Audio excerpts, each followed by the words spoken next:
Vijayanagara channel ವೀಕ್ಷಕರಿಗೆ ನಮಸ್ಕಾರ. ವಿಜಯನಗರ ವಾರ್ತೆಗಳಿಗೆ ಸ್ವಾಗತ. ಮುಖ್ಯಾಂಶಗಳು.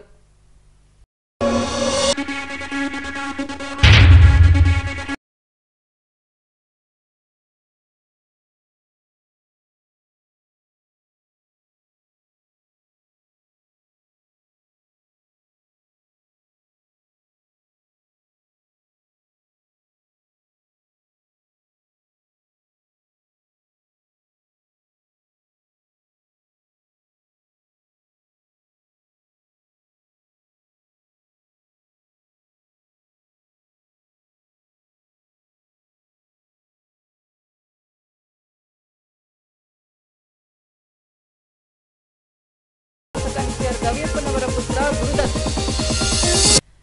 ಈಗ ವಾರ್ತೆಗಳ ವಿವರ. ಮಹಿಳಾ ಕುಸ್ತಿಪಟುಗಳ ಮೇಲೆ ಲೈಂಗಿಕ ದೌರ್ಜನ್ಯ ಎಸಗಲಾಗಿದೆ ಎಂದು ಆರೋಪಿಸಲಾಗಿದೆ.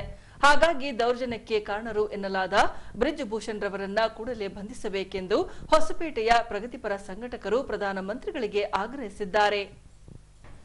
ಈ ಅಂಶಕ್ಕೆ ಸಂಬಂಧಿಸಿದಂತೆ ಜಿಲ್ಲಾಧಿಕಾರಿಗಳ ಕಾರ್ಯಾಲಯಕ್ಕೆ ಆಗಮಿಸಿದ ಹೊಸಪೇಟೆಯ ಪ್ರಗತಿಪರ ಸಂಘಟಕರು ಇಲ್ಲಿನ ಅಧಿಕಾರಿಗಳ ದ್ವಾರ ಪ್ರಧಾನಿ ನರೇಂದ್ರ ಮೋದಿರವರಿಗೆ ಮನವಿ ರವಾನಿಸಿ ಮಹಿಳಾ ಕುಸ್ತಿಪಟುಗಳಿಗೆ ಲೈಂಗಿಕ ದೌರ್ಜನ್ಯ ಎಸಗಿದ್ದಾರೆನ್ನಲಾದ ಸಂಸದ ಬ್ರಿಜ್ ಭೂಷಣ್ ರವರನ್ನ ಕೂಡಲೇ ಬಂಧಿಸಬೇಕೆಂದು ಆಗ್ರಹಿಸಿದ್ದಾರೆ. ಇವತ್ತು ನಾವಿಲ್ಲಿ ಸೇರಿರೋ ಉದ್ದೇಶ ಇಷ್ಟೇ. ಮಹಿಳಾ ಕುಸ್ತಿಪಟು ಮೇಲೆ ಆಗ್ತಿರೋ ದೌರ್ಜನ್ಯ ಕಳೆದ 40 ದಿನದಿಂದ ಅವರು ಸ್ಟ್ರೈಕಿಗೆ ಕುಂತಿದ್ದಾರೆ. ಮತ್ತು ಮೊನ್ನೆ ದಿನ ಅವರು ವಿಚಾರ ಮಾಡಿದರು, ಇಷ್ಟು ದಿನ ಕುಂತರೂ ಕೂಡ ನಮಗೆ ನ್ಯಾಯ ಕೊಡ್ತಿಲ್ಲ ಅಂತ ಅವರು ಮಾತಾಡೋ ಸಮಯದಲ್ಲಿ ಪೊಲೀಸರು ಒಂದು ಕಡೆ ಹೇಳ್ಕೊಂಡು ಹೋಗ್ತಾ ಇದ್ರು, ಒಂದು ಕಡೆ ನಮ್ಮ ಪ್ರಧಾನಿಯವರು ಸಂವಿಧಾನದ ಉದ್ಘಾಟನೆ ಮಾಡ್ತಾಯಿದ್ರು ಅಥವಾ ಸಂಸತ್ತಿನ ಉದ್ಘಾಟನೆ ಮಾಡ್ತಾಯಿದ್ರು. ಇದನ್ನು ನೋಡಿ ಖಂಡಿತ ದುಃಖ ಆಗುತ್ತೆ. ಒಂದು ಕಡೆ ನಾವು ದಂಚಾರ ಮಾಡಾಕತ್ತೀವಿ, ಇನ್ನೊಂದು ಕಡೆ ಹೆಣ್ಮಕ್ಕಳಿಗೆ ದೌರ್ಜನ್ಯ ಮಾಡ್ತಾಯಿದ್ವಿ. ಪ್ರಧಾನಮಂತ್ರಿಯವರು ಎಲ್ಲಿ ಬೇಕಾದರೂ ಹೇಳ್ತಾರೆ ಬೇಟಿ ಬಚಾವೋ ಬೇಟಿ ಪಡಾವೋ ಅಂಥೇಳಿ. ಗೆದ್ದು ಬಂದಾಗ ಸೆಲ್ಫಿ ತೆಗಿಯೋ ನಮ್ಮ ಪ್ರಧಾನಿಗಳು 40 ದಿನದಿಂದ ಅವರು ರಸ್ತೆ ಮೇಲೆ ಕುಂತಾಗ ಅವರನ್ನು ಕೇಳಲಿಲ್ಲ, ಏನಂತ ವಿಷಯ ತಿಳ್ಕೊಳ್ಳಿಲ್ಲ, ಅಥವಾ ಆ ಮಂತ್ರಿಗಳನ್ನು ವಜಾನುಗೊಳಿಸಲಿಲ್ಲ, ಅವ್ರ ಮೇಲೆ ತನಿಖೆನೂ ಮಾಡಿಸಲಿಲ್ಲ. ಕೊನೆಗೆ ಪಟ್ಟುಗಳು ಬೇಡನೇ ಬೇಡ ಅಂಥೇಳಿ ಮೆಡಲ್ಸ್ಗಳನ್ನು ಗಂಗಾದಲ್ಲಿ ಒಸಿತೀನಿ ಅಂದಾಗ ವಿಶ್ವವಿಖ್ಯಾತ ನೋಡ್ತಾ ಇದೆ. ನಮಗೆ ಭಾರತದಲ್ಲಿ ಹೆಣ್ಣುಮಕ್ಕಳ ಮೇಲೆ ದೌರ್ಜನ್ಯ ಆಗ್ತಾ ಇದೆ. ಇದು ನಮಗೆ ಕೆಟ್ಟ ಹೆಸರಲ್ಲ, ಪ್ರಧಾನಮಂತ್ರಿಯವರಿಗೆ ಕೆಟ್ಟ ಹೆಸರಾಗುತ್ತೆ. ಯಾಕಂದರೆ ಕುಸ್ತಿಪಟ್ಟದಲ್ಲಿ ಮಹಿಳೆಯರು ಶ್ರಮಪಟ್ಟು ಕಷ್ಟಪಟ್ಟು ಆ ಮೆಡಲನ್ನು ತಂದಿದ್ದಾರೆ ದೇಶಕ್ಕಾಗಿ. ಆ ಮೆಡಲಿನ ಗೌರವ ಕಳೆತಿರೋದು ನಮ್ಮೆಲ್ಲರ ದುರ್ದೈವ ಅಂತ ಹೇಳಲಿಕ್ಕೆ ಇಷ್ಟಪಡ್ತೀನಿ. ಇಂಥ ಪ್ರಧಾನಿಗಳು ನಮ್ಮ ದೇಶವನ್ನು ಆಳ್ತಾ ಇದ್ದಾರೆ. ಇದಕ್ಕಿಂತ ಕೆಟ್ಟ ಪರಿಣಾಮ ಏನು ಹೇಳಲಿಕ್ಕೆ ಸಾಧ್ಯ ಇಲ್ಲ. ಇಮಿಡಿಯೇಟ್ಲಿ ಆ್ಯಕ್ಷನ್ ತಗೋಬೇಕು. ಬ್ರಿಜ್ ಭೂಷಣ್ ಅವರಿಗೆ ವಜಾಗೊಳಿಸೋದು ಒಂದೇ ಅಲ್ಲ, ಸಜೆ ಕೂಡ ಕೊಡಬೇಕು. ಯಾಕಂದರೆ ಒಂದು ಜನರಿಗೆ ತಿಳಿಬೇಕು, ಕಷ್ಟಪಟ್ಟು ಮಹಿಳೆಯರು ಬರ್ತಾರೆ. ನಾಳೆ ನನ್ನ ಮಗಳು ಆಗಿರ್ಬೋದು, ನಾಳೆ ನಿಮ್ಮ ಮಗಳು ಆಗಿರ್ಬೋದು, ಎಲ್ಲ ಮಹಿಳೆಯರಿಗೆ ರಕ್ಷಣೆ ಕೊಡೋದು ಸರ್ಕಾರ ಜವಾಬ್ದಾರಿ ಅಂತ ಹೇಳಲಿಕ್ಕೆ ನಾನು ಇಷ್ಟಪಡ್ತಾ ಇದ್ದೀನಿ. 5ನೇ ತಾರೀಕು ಈ ಸ್ಟ್ರೈಕಿಗೆ ನಾವೆಲ್ಲರೂ ರೈತರಾಗಿರ್ಬೋದು, ಮುಖಂಡರಾಗಿರ್ಬೋದು, ಎಲ್ಲ ಸಂಘ ಸಂಸ್ಥೆಗಳಾಗಿರ್ಬೋದು, ಇದನ್ನು ನಾವು ಇನ್ನೂ ಹೆಚ್ಚಿನ ಸಂಖ್ಯೆಯಲ್ಲಿ ಬಂದು ಪ್ರತಿಭಟಿಸ್ತೀವಿ ಅಂತ ಹೇಳಲಿಕ್ಕೆ ಇಷ್ಟಪಡ್ತೀನಿ. ಧನ್ಯವಾದಗಳು. ಜೈ ಹಿಂದ್, ಜೈ ಕರ್ನಾಟಕ. ದೆಹಲಿ ಪೊಲೀಸರು ಕಾಟಾಚಾರಕ್ಕೆ ಎಫ್ಐಆರ್ ಮಾಡಿಕೊಂಡಿದ್ದಾರೆ. ಕಳೆದ 40 ದಿನಗಳಿಂದ ಕುಸ್ತಿಪಟುಗಳು ದೆಹಲಿಯಲ್ಲಿ ಬ್ರಿಜ್ ಭೂಷಣ್ ರವರನ್ನ ಬಂಧಿಸಲು ಹೋರಾಟ ನಡೆಸಿಕೊಂಡು ಬರುತ್ತಿದ್ದಾರೆ. ಆರೋಪಿಯನ್ನ ಬಂಧಿಸುವಲ್ಲಿ ದೆಹಲಿ ಪೊಲೀಸರು ವಿಫಲರಾಗಿದ್ದಾರೆ. ಈ ದೇಶದ ಘನತೆಯನ್ನ ಎತ್ತಿ ಹಿಡಿದಿರುವ ಕುಸ್ತಿಪಟುಗಳ ರಕ್ಷಣೆಯ ಹಿನ್ನೆಲೆಯಲ್ಲಿ ಸಂಸದ ಬ್ರಿಜ್ ಭೂಷಣ್ ರವರನ್ನ ಬಂಧಿಸಿ ಸೂಕ್ತ ತನಿಖೆ ನಡೆಸಬೇಕು. ಇಲ್ಲದಿದ್ದಲ್ಲಿ ದಿನಾಂಕ 5ರಂದು ವರಿಷ್ಠರ ಸೂಚನೆಯ ಮೇರೆಗೆ ಭಾರತ್ ಬಂದ್ಗೂ ನಾವು ಸಾಥ್ ನೀಡುತ್ತೇವೆಂದು ತಿಳಿಸಿದ್ದಾರೆ. ಬ್ರಿಜ್ ಭೂಷಣ್ ಅವರ ಮೇಲಿನ ಪ್ರಕರಣ ನ್ಯಾಯಾಂಗ ತನಿಖೆ ಸುಪರ್ದಿಯಲ್ಲಿ ತನಿಖೆ ಆಗಲೇಬೇಕು. ಮೇಲೆ ಅನೇಕ ಲೈಂಗಿಕ ದೌರ್ಜನ್ಯಗಳನ್ನ ನಡೀತಾ ಇದ್ದಾವೆ. ಮಹಿಳಾ ಕುಸ್ತಿಪಟುಗಳನ್ನು ಬಂಧನ ಮಾಡುವಲ್ಲಿ ದೆಹಲಿ ಪೊಲೀಸರು ನಡೆಸಿದ ಅನುಚಿತ ವರ್ತನೆಗೆ ಧಿಕ್ಕಾರ.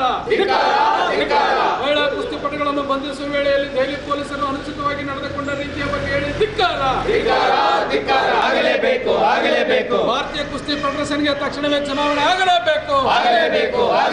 ಮಹಿಳಾ ಕುಸ್ತಿಪಟುಗಳಿಗೆ ಕಿರುಕುಳ ನೀಡಿದ ಸಂಸದ ಬ್ರಿಜ್ ಭೂಷಣ್ ಅವರ ಬಂಧನ ಆಗಲೇಬೇಕು. ಜೂನ್ 5ರಂದು ನಡೆಯಲಿರುವ ದೇಶವ್ಯಾಪಿ ಹೋರಾಟಕ್ಕೆ ಮುನ್ನುಗ್ಗೋಣ. ಜೂನ್ 5ರಂದು ನಡೆಯಲಿರುವ ದೇಶವ್ಯಾಪಿ ಹೋರಾಟಕ್ಕೆ ಮುನ್ನುಗ್ಗೋಣ. ಇವತ್ತೇನು ದೆಹಲಿ ಒಳಗಡೆ ಈ ಮಹಿಳಾ ಕುಸ್ತಿಪಟುಗಳ ವಿಷಯವಾಗಿ ಕಳೆದ 40 ದಿನಗಳಿಂದ ಈ ಒಂದು ಹೋರಾಟ ನಡೀತಾ ಇದೆ. ಸೊ ಈ ಸಂದರ್ಭದಲ್ಲಿ ಇವತ್ತು ಕೇಂದ್ರ ಸರ್ಕಾರ ಮಹಿಳೆಯ ಕುಸ್ತಿಪಟುಗಳ ಮತ್ತು ಕ್ರೀಡಾಪಟುಗಳ ರಕ್ಷಣೆಗೆ ನಿಲ್ಲಬೇಕಾಗಿರ್ತಕ್ಕಂಥ ನಮ್ಮ ಪ್ರಧಾನಿ ನರೇಂದ್ರ ಮೋದಿಯವರು ಈ ಒಂದು 28ನೇ ತಾರೀಕು ಈ ದೌರ್ಜನ್ಯ ಮತ್ತು ಕಿರುಕುಳ ನೀಡಿರ್ತಕ್ಕಂಥ BJP ಸಂಸದ ಬ್ರಿಜ್ಭೂಷಣ್ ಚರಣ್ ಸಿಂಗ್ ಏನಿದ್ದಾರೆ ಅವ್ರನ್ನ ಇವತ್ತು ರಕ್ಷಣೆ ಮಾಡ್ಕೊಂಡು ಹೊಸ ಪಾರ್ಲಿಮೆಂಟ್ನಲ್ಲಿ ಅವ್ರನ್ನ ಕುಂದಿರಿಸ್ಕೊಂಡು ಇವತ್ತು ಸಂಸತ್ ಭವನವನ್ನು ಉದ್ಘಾಟನೆ ಮಾಡ್ತಾನೆ ಅಂತಂದು ಹೇಳಿದ್ರೆ ಇದು ದೇಶಕ್ಕೆ ಅತ್ಯಂತ ನಾಚಿಗೇಡಿನ ಸಂಗತಿ ಅಂತಕ್ಕಂಥ ಮಾತನ್ನು ನಾವಿಲ್ಲಿ ಹೇಳಲಿಕ್ಕೆ ಬಯಸ್ತಾ ಇದ್ದೇವೆ. ನೋಡಿ, ಅವರು ಭಾಳ ಮುಖ್ಯವಾಗಿ ಕೇಳಿದ್ದೇನೆಂದರೆ ನೀವು ಇದ್ರ ಬಗ್ಗೆ ತನಿಖೆ ಮಾಡಿರಿ ಅಂತಂದೇಳಿ. ಆದರೆ ಇವತ್ತು ಪೊಲೀಸರು ಕಾಟಾಚಾರಕ್ಕೊಂದು FIR ಹಾಕಿದ್ದಾರೆ ದೆಹಲಿ ಪೊಲೀಸರು. ಆದರೆ ಅವನು ಹೇಳ್ತಾನೆ, ಯಾರು ಸಂಸದರು, ಇದು ಆರೋಪ ಸಾಬೀತಾದರೆ ನಾನು ನೇಣಿಗೆ ಶರಣಾಕಿದ್ದೆ ಅಂತಂದೇಳಿ. ಸರಿ, ಅಷ್ಟಕ್ಕೊಂದೆಲ್ಲ ಅವರು ಈಗ ಅವರೇ ಹೇಳುವಾಗ ಪೊಲೀಸರು ಇವತ್ತು ಯಾಕೆ ಇದನ್ನು ಇಂಟೆನ್ಸಿವ್ ಆಗಿ ತನಿಖೆ ಮಾಡ್ತಾ ಇಲ್ಲ ಅನ್ನುವಂಥದ್ದೇ ನಮ್ಮ ಅತ್ಯಂತ ಮುಖ್ಯ ಸವಾಲು. ಸೊ ಹಾಗಾಗಿ ಇವತ್ತು ಪ್ರಧಾನಿ ನರೇಂದ್ರ ಮೋದಿಯ ಒಂದು ಕೃಪಾ ಕಟಾಕ್ಷ ಐತನ್ನುವಂಥ ಕಾರಣಕ್ಕಾಗಿ ಈ ಭಾರತೀಯ ಕುಸ್ತಿಪಟುವಿನ ಮುಖ್ಯಸ್ಥರಾಗಿರ್ತಕ್ಕಂಥ ಬ್ರಿಜ್ಭೂಷಣ್ ಏನಿದ್ದಾರೆ ಅವರು ಇವತ್ತು ಇಂಥ ಮಾತುಗಳನ್ನು ಆಡುವಾಗ ಪ್ರಧಾನಿ ಇವತ್ತು ಮೌನ ವಹಿಸಿರ್ತಕ್ಕಂಥದ್ದೇನಿದೆ ಇದು ಇಂಡೈರೆಕ್ಟ್ ಆಗಿ ಇವತ್ತು ಅವರಿಗೆ ಸಹಾಯ ಮತ್ತು ಸಹಕಾರ ನೀಡ್ತದೆ ಅಂತಕ್ಕಂಥ ಒಂದು ಸಂದೇಶ ಇವತ್ತು ಹೊರಹೊಮ್ತಾ ಇದೆ. ಸೊ ಹಾಗಾಗಿ ನಾವಿಲ್ಲಿ ಹೇಳ್ತಾ ಇದ್ದೀವಿ, ಈ ದೆಹಲಿ ಪೊಲೀಸರು ನಿಷ್ಪಕ್ಷಪಾತವಾಗಿ ಈ ಕೇಸನ್ನು ತನಿಖೆ ಮಾಡ್ತಾರ ಅನ್ನುವಂಥದ್ರ ಬಗ್ಗೆ ಇವತ್ತು ಅನುಮಾನ ಮೂಡಿದೆ. ಯಾಕೆ ಅಂತಂದು ಹೇಳಿದ್ರೆ ನಾವು ಹೇಳ್ತಾ ಇದ್ದೀವಿ, ಇವತ್ತು ಅವನು ಯಾವುದೇ ಸಾಕ್ಷ್ಯಾಧಾರಗಳಿಲ್ಲ ಅಂತಕ್ಕಂಥ ಮಾತನ್ನು MP ಹೇಳ್ತಾ ಇದ್ದಾರೆ. ಆದರೆ ಪೊಲೀಸರು ಸದ್ಯಕ್ಕೆ ಅದನ್ನೇನು ಇವತ್ತು ಒಪ್ಕೊಂಡಿಲ್ಲ, ಅದನ್ನು ನಿರಾಕರಣೆ ಮಾಡಿದ್ದಾರೆ. ಆದರೆ ಇಷ್ಟೊಂದು ಇವತ್ತು ಇಂಟೆನ್ಸಿವ್ ಆಗಿ ಇವತ್ತು ಈ ತನಿಖೆ ಹೋಗ್ತಾ ಇಲ್ಲ. ಆದ್ದರಿಂದ ನಾವು ಕೇಳ್ತಾ ಇದ್ದೀವಿ, ಇದು ಒಂದು ನ್ಯಾಯಾಂಗದ ಸುಪರ್ದಿಯಲ್ಲಿ ಇದು ತನಿಖೆ ಆಗಬೇಕು ಅಂತಂದೇಳಿ. ಯಾಕೆ ಅಂತಂದು ಹೇಳಿದ್ರೆ ಸತ್ಯ ಹೊರಗೆ ಬರಬೇಕಾದ್ರೆ ಇವತ್ತು ಪ್ರಕರಣದ ಗಂಭೀರತೆ ಮತ್ತು ಆಳಾಗಲಗಳನ್ನು ಇವತ್ತು ಪರಿಶೀಲನೆ ಮಾಡಿ ಒಂದು ನಿಷ್ಪಕ್ಷವಾದಂಥ ತನಿಖೆ ಬರಬೇಕು ಅಂತಂದೇಳಿ ಇಡೀ ದೇಶದ ರೈತರು ಮತ್ತು ಕಾರ್ಮಿಕರು ಮತ್ತು ಎಲ್ಲರೂ ಒತ್ತಾಯ ಮಾಡ್ತಾ ಇದ್ದಾರೆ. ಭಾಳ ಮುಖ್ಯವಾಗಿ ಇವತ್ತು ಅವರು ಕೂಡ ಕುಸ್ತಿಪಟುಗಳು ಕೂಡ ಒತ್ತಾಯ ಮಾಡ್ತಾ ಇದ್ದಾರೆ. ಸೊ ಹಾಗಾಗಿ ಒಂದು ಕೇಸ್ ರಿಜಿಸ್ಟರ್ ಆದಮೇಲೆ ಇವತ್ತು ದೆಹಲಿ ಪೊಲೀಸರು ಯಾಕೆ ಇವ್ರನ್ನ ಬಂಧನ ಮಾಡಲಿಲ್ಲ, ಇದು ಬಹಳ ಮುಖ್ಯವಾದಂಥ ಪ್ರಶ್ನೆ. ಯಾಕಂದರೆ ಲೈಂಗಿಕ ಕಿರುಕುಳ ಮತ್ತು ದೌರ್ಜನ್ಯದಂಥ ಪ್ರಶ್ನೆಯಲ್ಲಿ ಪೊಲೀಸರಿಗೆ ಸ್ವತಃ ಅರೆಸ್ಟ್ ಮಾಡುವಂಥ ಪವರ್ ಇದ್ದಾಗ ಅವ್ರು ಹೇಳ್ತಾರೆ ಸಾಕ್ಷ್ಯಾಧಾರಗಳ ಕೊರತೆ ಇದೆ ಅಂತಂದೇಳಿ. ಸರಿ, ನೀವು ಅರೆಸ್ಟನ್ನು ಮಾಡಲಿಕ್ಕೆ ನಿಮಗೆ ಅಧಿಕಾರ ಇದ್ದಾಗ ನೀವ್ಯಾಕೆ ಬಳಸಲಿಲ್ಲ ಅಂತಕ್ಕಂಥ ಭಾಳ ಪ್ರಮುಖವಾದಂಥ ಪ್ರಶ್ನೆಯನ್ನು ಕೇಳ್ತಾ ಇದ್ದೀವಿ ನಾವು. ಸೊ ಹಾಗಾಗಿ ಇವತ್ತು ಸೋಮೋಟೋ ಇದಕ್ಕೇನೈತೆ ಅವರಿಗೆ ಅರೆಸ್ಟ್ ಮಾಡುವಂಥ ಪವರ್ ಇದ್ದಾಗ ಪೊಲೀಸರು ಅರೆಸ್ಟ್ ಮಾಡಿ ಆನಂತರ ಇವತ್ತು ಅದೇನೈತಿ ಕಾನೂನು ಪ್ರಕ್ರಿಯೆಗೆ ಒಳಪಡಿಸಲಿ. ಆನಂತರ ಇವತ್ತೇನೈತಿ ಚಾರ್ಜ್ ಶೀಟ್ ಹಾಕುವಂಥ ಸಂದರ್ಭದಲ್ಲಿ ಅವ್ರು ಆಯ್ತಾ ಇಲ್ಲ ಅಂತಕ್ಕಂಥದ್ದನ್ನು ನೋಡ್ತಾರೆ. ಒಂದು ವೇಳೆ ಪೊಲೀಸರು ಅರೆಸ್ಟ್ ಇವತ್ತು ಸಫಿಷಿಯೆಂಟ್ ಗ್ರೌಂಡ್ಸ್ ಇಲ್ಲ ಅಂತಂದು ಹೇಳಿದ್ರೆ ಅದನ್ನು ಕೋರ್ಟ್ ನೋಡ್ಕೊಳ್ತೈತಿ, ಅದನ್ನು ಪೊಲೀಸರು ಹೇಳಬಾರ್ದು.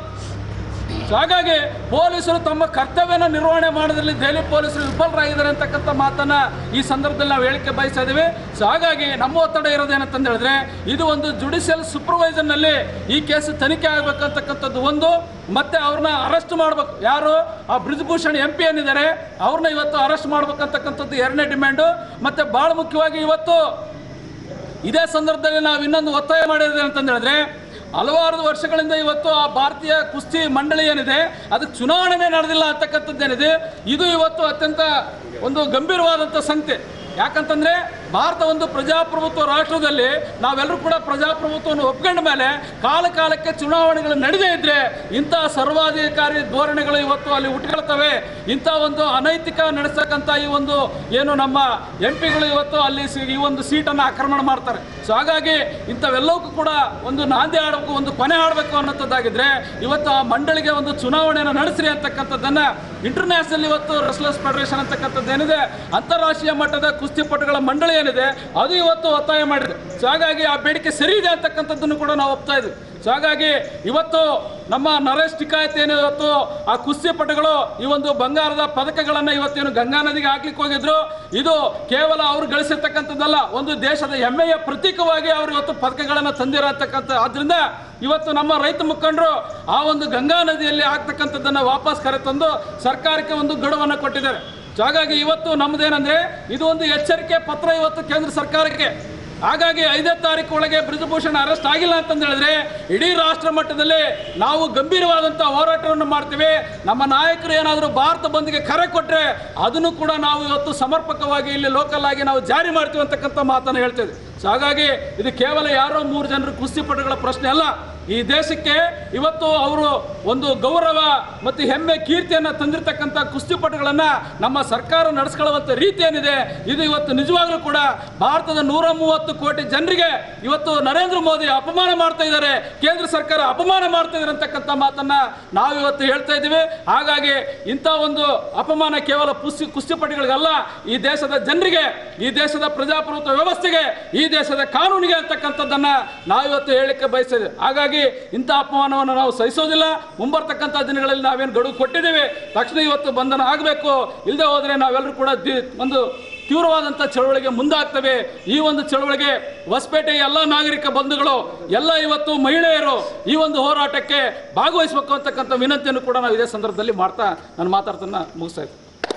ಜಿಲ್ಲೆಯಲ್ಲಿ ಎಲ್ಲ ಸಂಘಟನೆಗಳು ಅಂದರೆ ಎಲ್ಲ ಮಹಿಳಾ ಸಂಘಟನೆಗಳು ಇವತ್ತು ಒಂದು ಜಿಲ್ಲಾಧಿಕಾರಿಗಳ ಮುಖಾಂತರ ಮನವಿಯನ್ನು ಕೊಡಲಿಕ್ಕೆ ಬಂದಿದ್ದೀವಿ ಸರ್ಕಾರಕ್ಕೆ. ಈಗೇನು ಮಹಿಳಾ ಕುಸ್ತಿಪಟುಗಳ ಮೇಲೆ ನಡೆದಿರ್ತಕ್ಕಂಥ ದೌರ್ಜನ್ಯ, ದಬ್ಬಾಳಿಕೆಗಳು ಮತ್ತು ಲೈಂಗಿಕ ದೌರ್ಜನ್ಯಗಳು ಏನಿದ್ದಾವೆ, ಅಲ್ಲಿರ್ತಕ್ಕಂಥ BJP ಸಂಸದ ಏನು ಬ್ರಿಜ್ ಭೂಷಣ್ ಅಂತಂದೇಳಿ ಅವ್ರ ಮೇಲೆ ಕೇಸ್ ಆಗಿದ್ರು ಕೂಡ ಇನ್ನೂವರೆಗೂ ಕೂಡ ಅವ್ರನ್ನ ಅರೆಸ್ಟ್ ಮಾಡಿಲ್ಲ, ಅದರ ಮೇಲೆ ಪರಿಣಾಮಕಾರಿಯಾದಂಥ ಏನೂ ಕೂಡ ಕ್ರಮ ತಗೊಂಡಿಲ್ಲ. ಹಾಗಾಗಿ ಇವತ್ತು ಇಡೀ ದೇಶವೇ ಇವತ್ತು ನೋಡ್ತಾ ಇದೆ. ಯಾಕಂತಂದರೆ ಮಹಿಳೆಯರ ಮೇಲೆ ಇಷ್ಟೆಲ್ಲ ದೌರ್ಜನ್ಯಗಳು ನಡೀತಾ ಇದ್ರೂ ಕೂಡ ರಾಜಾರೋಷವಾಗಿ ಇವತ್ತು ಓಡಾಡ್ತಿದ್ದಾರೆ ಅಂತೇಳಂದರೆ ನಮ್ಮ ಪ್ರಧಾನಿಗಳು ಅಲ್ಲೇ ಇದ್ದರೂ ಕೂಡ ಒಂದು ಮಾತನ್ನು ಕೂಡ ಇವತ್ತು ಈ ಕ್ರೀಡಾಪಟುಗಳ ಪರವಾಗಿ ಮಾತಾಡಿಲ್ಲ ಅನ್ನೋದು ಒಂದು ಬಹಳ ದುಃಖಕರವಾದಂಥ ಸಂಗತಿ. ಯಾಕೆಂತಂದರೆ ಇಡೀ ದೇಶದಲ್ಲಿ ಇವತ್ತು ಕುಸ್ತಿಪಟುಗಳು ಅಂತಂದರೆ ಸಾಮಾನ್ಯವಾದಂಥ ಮಾತಲ್ಲ. ಇವತ್ತು ಅಂತಾರಾಷ್ಟ್ರೀಯ ಮಟ್ಟದಲ್ಲಿ ನಮ್ಮ ದೇಶದ ಕೀರ್ತಿಯನ್ನು ಬೆಳಗಿಸುವಂಥ ಈ ಸಂಗಾತಿಗಳ ಮೇಲೆ ಇಂಥ ಒಂದು ದೌರ್ಜನ್ಯ ದಬ್ಬಾಳಿಕೆಗಳು ನಡೀತಾ ಇದ್ದಾವೆ.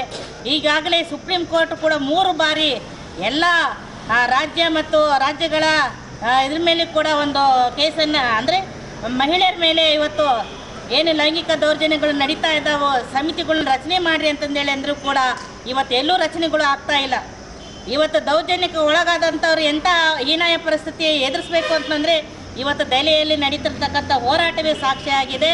ಹಾಗಾಗಿ ಮುಂದಿನ ದಿನಗಳಲ್ಲಿ ಸರ್ಕಾರ ಏನಾದರೂ ಅವ್ರ ಮೇಲೆ ಕ್ರಮ ತಗೊಳ್ಳಿಲ್ಲ ಅಂತಂದರೆ ನಾವು 5ನೇ ತಾರೀಕು ಎಲ್ಲ ಸಂಘಟನೆಗಳು ಸೇರಿ ಮತ್ತು ದೊಡ್ಡ ಮಟ್ಟದಲ್ಲಿ ಹೋರಾಟವನ್ನು ಮುಂದುವರಿಸ್ತೀವಿ ಅಂತಂದೇಳಿ ಈ ಸಂದರ್ಭದಲ್ಲಿ ಹೇಳಲಿಕ್ಕೆ ಇಚ್ಛೆ ಪಡ್ತಾ ಇದ್ದೀವಿ. ಹಾಗಾಗಿ ಈ ಮನವಿಯನ್ನು ತಗೊಂಡು ಇವತ್ತು ಸರ್ಕಾರಕ್ಕೆ ಕೂಡಲೇ ಕಳಿಸಬೇಕು ಅಂತಂದೇಳಿ ಜಿಲ್ಲಾಧಿಕಾರಿಗಳಿಗೆ ಮನವಿಯನ್ನು ಮಾಡ್ತಾ ಇದ್ದೀವಿ. ಪ್ರಸಕ್ತ ಶೈಕ್ಷಣಿಕ ಶಾಲೆಗಳನ್ನು ಈಗಾಗಲೇ ಪ್ರಾರಂಭಿಸಲಾಗಿದೆ. ಇದಕ್ಕೂ ಮೊದಲು ಶಾಲೆಗೆ ರಜೆ ನೀಡಲಾಗಿತ್ತು. ಈ ಸಂದರ್ಭದಲ್ಲಿ ಶಿಥಿಲಾವಸ್ಥೆಯಲ್ಲಿರುವ ಸರ್ಕಾರಿ ಶಾಲಾ ಕೊಠಡಿಗಳನ್ನು ದುರಸ್ತಿ ಮಾಡಬಹುದಿತ್ತು. ಆದರೆ ಶಿಕ್ಷಣ ಇಲಾಖೆ ಇದರ ಗೊಡವೆಗೆ ಹೋಗದಿರುವುದು ವಿಪರ್ಯಾಸದ ಸಂಗತಿ. ಹೌದು, ಸಂಡೂರು ರಸ್ತೆಯಲ್ಲಿ ಬರುವ ಸರ್ಕಾರಿ ಕಿರಿಯ ಪ್ರಾಥಮಿಕ ಶಾಲೆಯ ತರಗತಿ ಕೊಠಡಿಗಳ ಮೇಲ್ಛಾವಣಿ ಶಿಥಿಲಾವಸ್ಥೆ ತಲುಪಿದೆ. ಮೇಲ್ಛಾವಣಿಗೆ ಹಾಕಲಾದ ಸಿಮೆಂಟ್ ಕಾಂಕ್ರೀಟ್ ಕಿತ್ತುಕೊಂಡು ಕೆಳಗೆ ಬೀಳುತ್ತಿದೆ. ಕಾಂಕ್ರೀಟ್ಗೆ ಹಾಕಲಾದ ಕಬ್ಬಿಣದ ರಾಡ್ಗಳು ಅಪಾಯಕ್ಕೆ ಸಜ್ಜಾಗಿವೆ. ಈಗಾಗಲೇ ತರಗತಿಗಳು ಪ್ರಾರಂಭಗೊಂಡಿದ್ದು ಶಿಥಿಲಗೊಂಡ ಕೊಠಡಿಯಲ್ಲಿ ಮಕ್ಕಳಿಗೆ ಪಾಠ ಹೇಳಿಕೊಡಲಾಗುತ್ತಿದೆ. ಮಳೆ ಬಂದಾಗ ಕೊಠಡಿಗಳು ಸೋರುತ್ತದೆ. ಅಂತಹ ಸಂದರ್ಭದಲ್ಲಿ ಶಾಲಾ ಮೈದಾನದಲ್ಲಿ ಮಕ್ಕಳಿಗೆ ಪಾಠ ಹೇಳಿಕೊಡಲಾಗುತ್ತದೆ. ಅಷ್ಟಕ್ಕೂ ಇಲ್ಲಿ ಕುಡಿಯುವ ನೀರಿನ ವ್ಯವಸ್ಥೆಯಾಗಲಿ ಶೌಚಾಲಯದ ವ್ಯವಸ್ಥೆ ಇಲ್ಲ. ಈ ಕುರಿತಾಗಿ ಬಿಇಒರವರ ಗಮನಕ್ಕೆ ತರಲಾಗಿದೆ ಹೊರತು ಫಲಿತಾಂಶ ಶೂನ್ಯವಾಗಿದೆ ಎಂದು ಶಾಲಾ ಮುಖ್ಯ ಗುರುಗಳು ಹಾಗೂ ಶಿಕ್ಷಕರು ಈ ವೇಳೆ ಮಾಧ್ಯಮಗಳ ಮುಂದೆ ಶಾಲಾ ಅವ್ಯವಸ್ಥೆ ಕುರಿತು ತೋಡಿಕೊಂಡಿದ್ದಾರೆ. ನಾನು ಸಾಕಿಪ್ರಾ ಶಾಲೆ ಕಣಿವರಾಯಗುಡಿ ಸಹ ಶಿಕ್ಷಕಿಯಾಗಿ ಕಾರ್ಯನಿರ್ವಹಿಸ್ತಾ ಇದ್ದೀನಿ. ಈ ಶಾಲೆಯಲ್ಲಿ ಒಟ್ಟು 3 ತರಗತಿಗಳಿವೆ, ಕೊಠಡಿಗಳಿವೆ. ಆ 3 ಕೊಠಡಿಗಳು ಕೂಡ ಮಳೆಗಾಲದಲ್ಲಿ ಪೂರ ಸೋರುತ್ತೆ. ಮಕ್ಕಳನ್ನು ಕೂತ್ಕೊಳ್ಳೋಕ್ಕೂ ಆಗಲ್ಲ, ಅಷ್ಟೊಂದು ವ್ಯವಸ್ಥೆ ಸರಿಯಾಗಿಲ್ಲ. ಹೊರಗಡೆ ಕೂತ್ಕೊಂಡು ನಾವು ಪಾಠ ಮಾಡ್ತಕ್ಕಂತಹ ಪರಿಸ್ಥಿತಿ ಬಂದಿದೆ. ಆಮೇಲೆ ಕುಡಿಯೋ ನೀರು ವ್ಯವಸ್ಥೆ ಕೂಡ ಇಲ್ಲ. ಅಡುಗೆಯವರು ಎಲ್ಲ ಹೋಗಿ ನೀರು ತೊಗೊಂಬಂದು ಅಡುಗೆ ಮಾಡಬೇಕು. ಶೌಚಾಲಯ ವ್ಯವಸ್ಥೆ ಇಲ್ಲ, ಶಿಕ್ಷಕಿಗೂ ಇಲ್ಲ ಮತ್ತು ಮಕ್ಕಳಿಗೂ ವಿದ್ಯಾರ್ಥಿನಿಯರಿಗೂ ಇಲ್ಲ. ಭಾಳಷ್ಟು ಸಮಸ್ಯೆ ಆಗಿದೆ. ಈ ಒಂದು ಸಮಸ್ಯೆಯನ್ನು ದೂರ ಮಾಡಬೇಕು ಅಂತೇಳಿ, ಪರಿಹರಿಸಬೇಕು ಅಂತೇಳಿ ಕೇಳ್ಕೊಳ್ತೀನಿ. ಸರ್ಕಾರಿ ಕಿರಿಯ ಪ್ರಾಥಮಿಕ ಶಾಲೆ ಕಣಿವರಾಯನಗುಡಿಯ ಶಾಲೆಯಲ್ಲಿ ಮುಖ್ಯ ಶಿಕ್ಷಕನಾಗಿ ಸುಮಾರು 18 ವರ್ಷದಿಂದ ಕಾರ್ಯನಿರ್ವಹಿಸ್ತಾ ಇದ್ದೇನೆ. ಇದುವರೆಗೂ ವರ್ಷಕ್ಕೆ ಸಾಕಷ್ಟು ಅರ್ಜಿಗಳನ್ನು ಸರ್ಕಾರಕ್ಕೆ ಇಲಾಖೆಗೆ ಸಲ್ಲಿಸಲಾಗಿ ಸಹ ಇದುವರೆಗೆ ತರಗತಿಯ ಕೊಠಡಿಗಳು ಇರ್ತಕ್ಕಂಥ 3 ಕೊಠಡಿಗಳನ್ನು ರಿಪೇರಿ ಮಾಡಲಿಕ್ಕೆ ಆಗ್ತಾ ಇಲ್ಲ. ಯಾವುದೇ ಅನುದಾನಗಳು ಬರ್ತಾ ಇಲ್ಲ ನಮಗಿಲ್ಲಿ. ಹೀಗಾಗಿ ಮಕ್ಕಳಿಗೆ ಮತ್ತು ಮಹಿಳಾ ಶಿಕ್ಷಕರಿದ್ದು ಶೌಚಾಲಯದ ತೊಂದರೆ ಸಹ ಇದೆ. ನೀರಿನ ವ್ಯವಸ್ಥೆ ಸಹ ಶಾಲೆಗೆ ಮಕ್ಕಳಿಗೆ ಇರೋದಿಲ್ಲ. ಈ ನೀರಿನ ವ್ಯವಸ್ಥೆ ಮಾಡಲಾಗಿಯೂ ಸರಬರಾಜು ಇಲ್ಲದ ಕಾರಣ ಮಕ್ಕಳಿಗೆ ಮತ್ತು ಅಡುಗೆ ಮಾಡಲಿಕ್ಕೆ ತೊಂದರೆ ಆಗ್ತಾಯಿದೆ.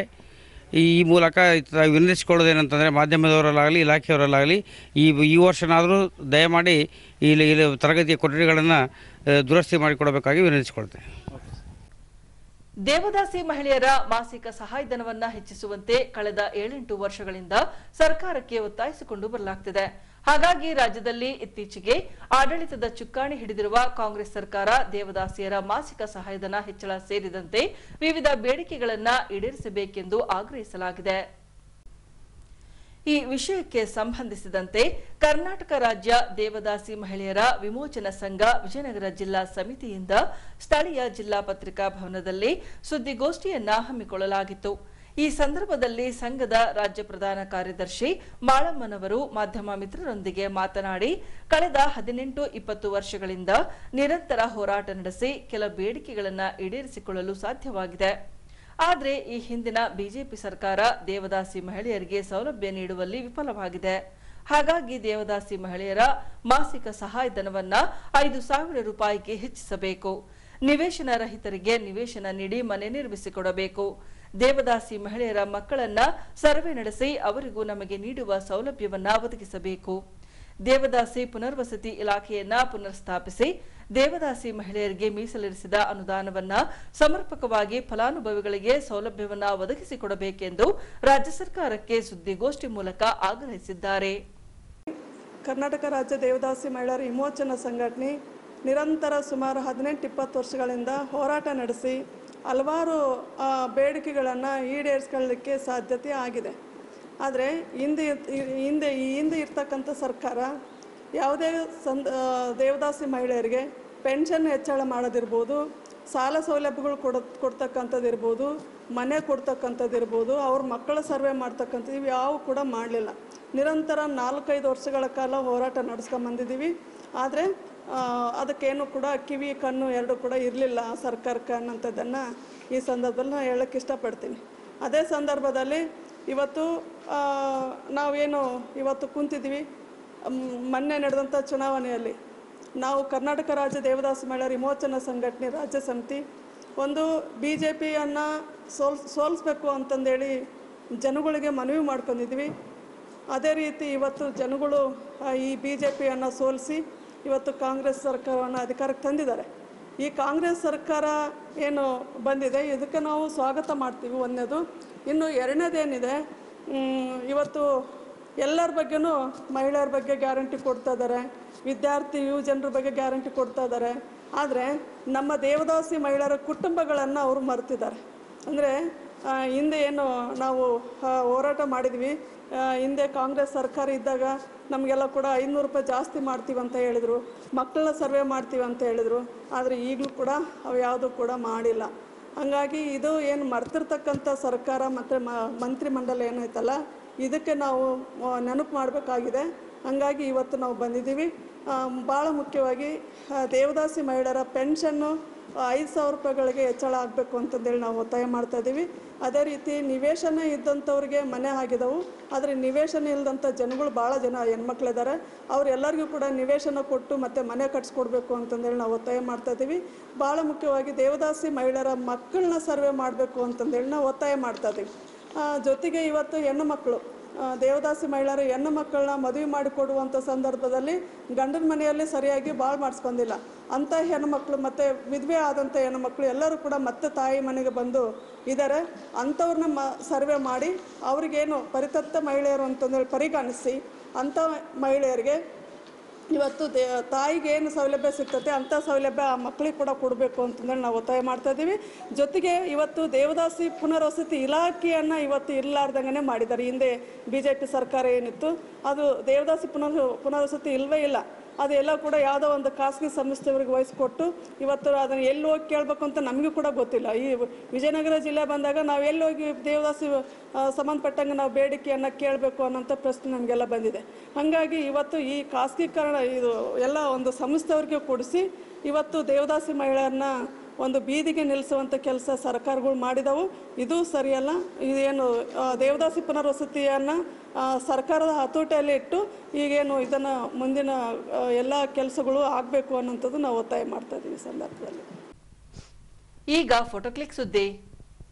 ಹೊಸಪೇಟೆ ನಗರವನ್ನ ಕೇಂದ್ರವಾಗಿರಿಸಿಕೊಂಡು ವಿಜಯನಗರ ಜಿಲ್ಲೆಯನ್ನಾಗಿ ರಚನೆ ಮಾಡಲಾಗಿ ಮಾಜಿ ಸಚಿವ ಆನಂದ್ ಸಿಂಗ್ ರವರ ಮುತುವರ್ಜಿಯಿಂದಾಗಿ ಸರ್ಕಾರಿ ಕಟ್ಟಡಗಳ ಕಾಮಗಾರಿಗಳು ವೇಗಗತಿ ಪಡೆದುಕೊಂಡಿವೆ. ಈ ಹಿನ್ನೆಲೆಯಲ್ಲೇ ಶಾಸಕ ಎಚ್ಆರ್ ಗವಿಯಪ್ಪನವರ ಸೂಚನೆಯ ಮೇರೆಗೆ ಅವರ ಪುತ್ರ ಗುರುದತ್ರವರು ಲೋಕೋಪಯೋಗಿ ಇಲಾಖಾ ಅಧಿಕಾರಿಗಳೊಂದಿಗೆ ಕಾಮಗಾರಿ ನಡೆಯುತ್ತಿರುವ ಸರ್ಕಾರಿ ಕಟ್ಟಡಗಳಿಗೆ ತೆರಳಿ ಪ್ರಗತಿ ಕುರಿತು ಅಧಿಕಾರಿಗಳಿಂದ ಮಾಹಿತಿ ಸಂಗ್ರಹಿಸಿ ಕಳಪೆ ಕಾಮಗಾರಿಯಾಗದಂತೆ ಎಚ್ಚರ ವಹಿಸುವಂತೆ ಅಧಿಕಾರಿಗಳಿಗೆ ಸೂಚಿಸಿದ್ದಾರೆ. ಈಗ ಪೊಲೀಸ್ ಪ್ರಕಟಣೆ. ಎಷ್ಟೇ ಹಳೆಯ ಬಂಗಾರವಿರಲಿ, ಪಾಲಿಶ್ ಮಾಡಿದ ಮೇಲೆ ಹೊಚ್ಚ ಹೊಸದೇ ರೀತಿಯಲ್ಲಿ ಕಾಣ್ತದೆ ತಾಯಿ ನೋಡಿ.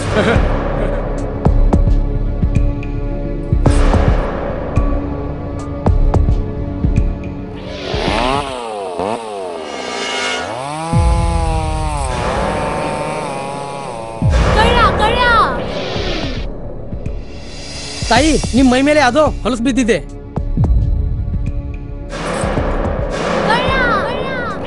ಇಲ್ಲಿ ತಾಯಿ, ನಾನು ಪೊಲೀಸ್.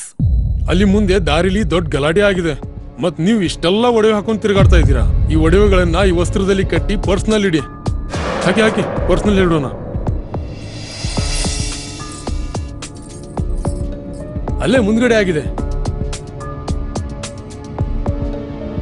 ಇದು ತಗೊಳ್ಳಿ ತಾಯಿ, ನಾನು ಬರ್ತೀನಿ.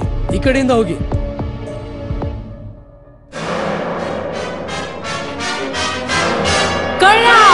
ಇಂತಹ ಮೋಸದ ಸಂಗತಿ ನಿಮಗೂ ನಡೆಯಬಹುದು. ತಮ್ಮ ಬೆಲೆ ಬಾಳುವ ಒಡವೆ ಆಭರಣ ವಸ್ತುಗಳನ್ನು ಎಚ್ಚರಿಕೆಯಿಂದ ಕಾಪಾಡಿ.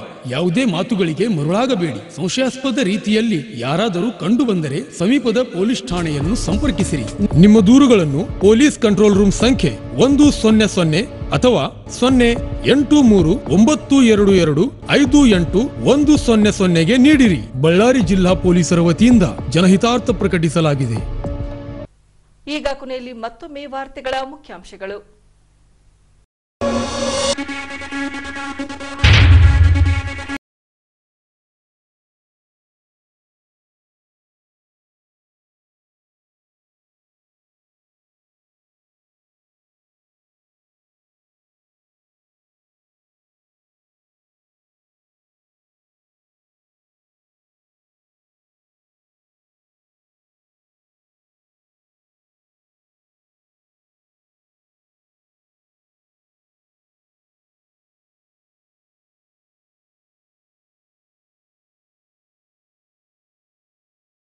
ಕಾಮಗಾರಿಗಳು ಸ್ಥಳಕ್ಕೆ ತೆರಳಿ ಕಾಮಗಾರಿ ಪರಿಶೀಲಿಸಿದ ಶಾಸಕ ಎಚ್ಆರ್ ಗವಿಯಪ್ಪನವರ ಪುತ್ರ ಗುರುದತ್.